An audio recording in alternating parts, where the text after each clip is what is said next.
In this episode, I'm talking about how to make the most of networking meetings. I'm Greg, I'm the introverted networker, and I want to talk to you today about how to really get the most out of those meetings you have, those coffees, those lunches, those times when you get to sit down with a new connection and really learn more about them and find ways that you can help each other. One of the questions I get from my readers of my newsletter is, what should I do in these networking conversations? And it seems like people want a bit of a script so that they can get prepared going into these conversations to, again, make the most of those conversations. And I'm going to talk a little bit about a conversation I had recently with one of my connections as kind of the basis for what things you could think about doing and ways you could prepare going into these conversations. Let me set this up. A connection of mine that I worked with many jobs ago reached out to me. We reconnected through LinkedIn, and she said, hey, would love to get back in touch. And of course, I always tell you that's where you should start. You should always be starting with the people you already worked with, the people you already know. You should be reaching out and reconnecting with those people. So when I got this request, or when I got this message from this individual, I immediately said, of course, that's what I do. But even if I wasn't somebody who's making videos about this and talking about this in my newsletter and had written a book about this, I would be open to connecting with somebody who I'd worked with in the past and getting back together with them to, help them out. She reached out to me and up front really let me know, hey, I just got laid off and I'm trying to network. And I felt really good about that because she was being very upfront. Now, if you're looking for a job or if you've been laid off and you're going to reach out to people and connect with them, just be upfront with them. Just tell them, hey, I'm trying to meet people. I'm trying to find my next opportunity. Would love to talk to you, kind of get your thoughts on it.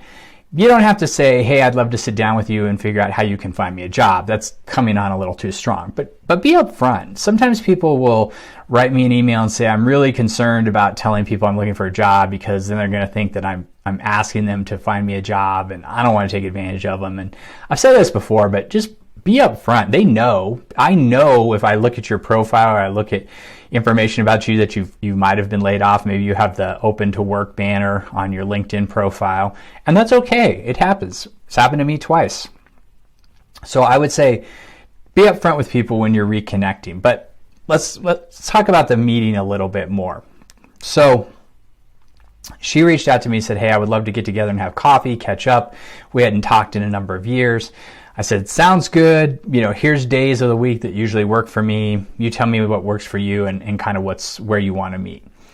So number one thing when you're setting up a networking meeting is make it really easy for the other person. And what I mean by that is if you're the one who wants to meet with somebody, you're going to need to do almost all the work. And what I mean by the work is you're going to need to set up the time. You're going to need to pick the place.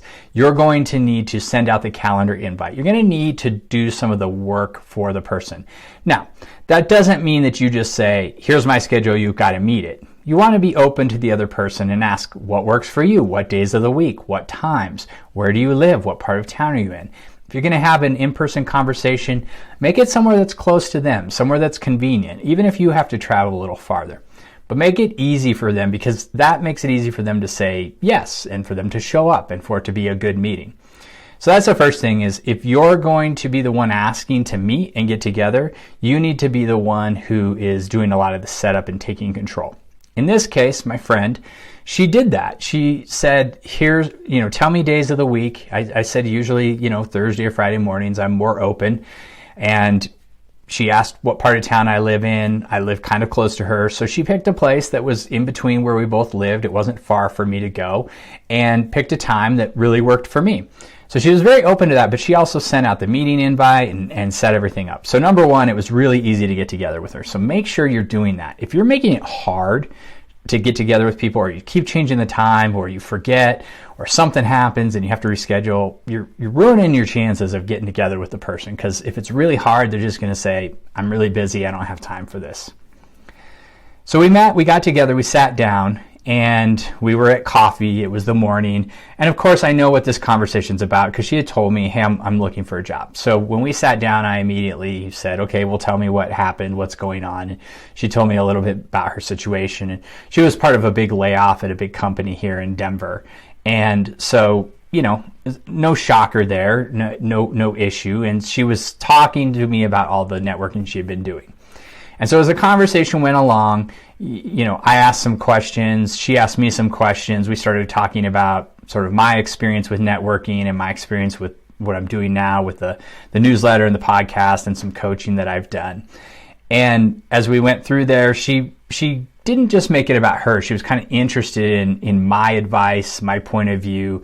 She made it very easy for me to talk to her. And actually at one point during the conversation, we were talking about how to have networking meetings. What do you talk about, and what are some of the things that people struggle with? And she recommended to me a book called The 20-Minute Networking Meeting, which I haven't read. I've got it on my Kindle now. I'm going to read it and see what it says. But she said it was something that she had somebody recommend to her, and she had read it. She thought it was useful. So I'm going to read that and see if there's any useful tips and tricks I can share there. As we went along, we talked about a lot of our colleagues that we had worked with in the past, and I reminded her of the names of some people that we had worked with, and I said, here's where they are now because I keep up with them. Here's what they're doing. Here's who you should reach out with. And she was taking notes, writing down the names, and after we went through that, I asked what kind of companies is she interested in, and she had a broad definition, medium to large companies that are in financial services and tech, which was fine, which was okay. I told her about the target company list, which is something I talk about here a lot in my newsletter and on this podcast, this video podcast, and the idea that you have to get really specific with which companies you're interested in. And she took that suggestion. She said that was a great suggestion. She was going to start making her list. And at the end of it, we thanked each other. We walked away. It was a great meeting. I felt really good about it. I felt like I was able to help her. I felt like she really took the information. It's going to help guide her and direct her in her job search. And we'll see what happens, right? She's right in the middle of it. But there was a few things that I wanted to call out that she did really well to help you put these things on your lists when you're preparing to have these networking conversations. Number one, like I said, she was upfront about why we were connecting. We had gotten back in touch after a number of years. She was looking for a job. And so I knew going into it, we were going to talk about who I could connect her with and what I knew about in town and just different ideas. So I think when you're reaching out to people, be upfront about what it is the conversation is going to be about, so that people aren't like, I don't know what I'm going into. Why do you want to talk to me? I mean, who knows the people's background? They might think you're trying to sell them a franchise or multi-level marketing or something. But if you say, hey, I'd really like to get back together, want to talk to you about some stuff I'm working on, looking for a new role, most people are going to be willing to do that. Now, some people don't want to give up an hour for coffee or lunch, so they might say, well, let's jump on a call for 5 or 10 or 15 minutes. You can do that too. Works the same way. So be upfront about that. The second thing, as I mentioned, is she took charge of setting up the meeting. She didn't make it hard on me. It was very easy to have this meeting. So be in charge of the logistics, set it up, make it easy for the person.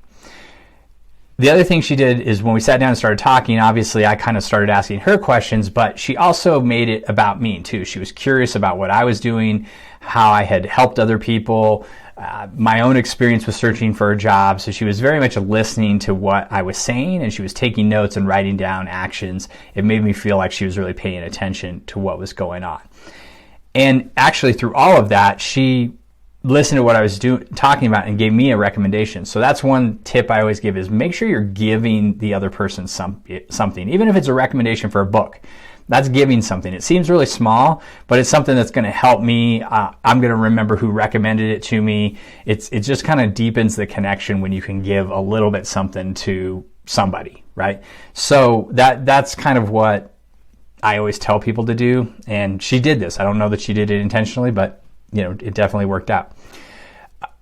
As I said, I gave her suggestions. I told her about the target company list. I expect that she's going to follow up on that. And so she took that suggestion. She's going to build that list. And lastly, she followed up. So after we met, I got an email a couple days later saying, thank you. I'm working on my target company list. I'll send it to you. But it showed that she was really more, thankful for my time, grateful. It really meant a lot to her. So I walked away feeling like it was a very productive meeting. So there's a couple things in there that you can focus on.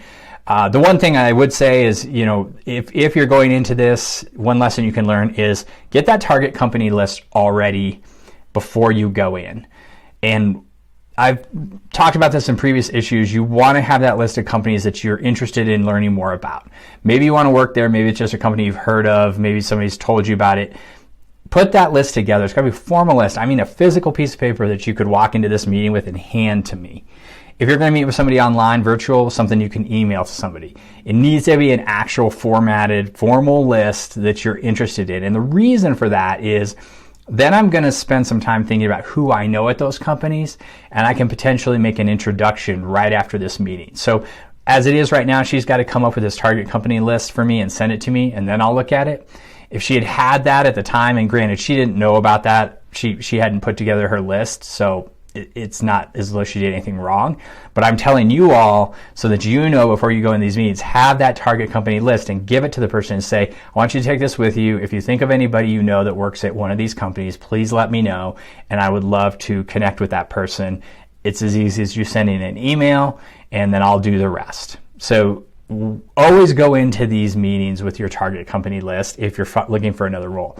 Even if you're not looking for another role, have a target company list so that you can get introduced to interesting people in other companies. Maybe they're in your industry, or maybe you're in an industry you're interested in, and you don't know if you want to work there yet, but it's always good to be able to connect with people at some of these companies.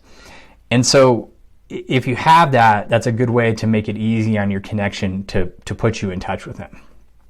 So that's it. Those are my tips for that. Definitely these networking meetings can be a little stressful, especially if you're just starting out. So I hope that those 5 or 6 things that I shared with you are things that will help you get prepared, maybe take a little bit of the stress off because you feel like you have more of a script now. So go out and give it a shot. Let me know how it goes.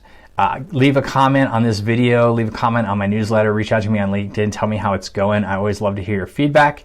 That's what I'm here to do. I teach introverts to be better networkers. So go out, meet some interesting people, and always be connecting.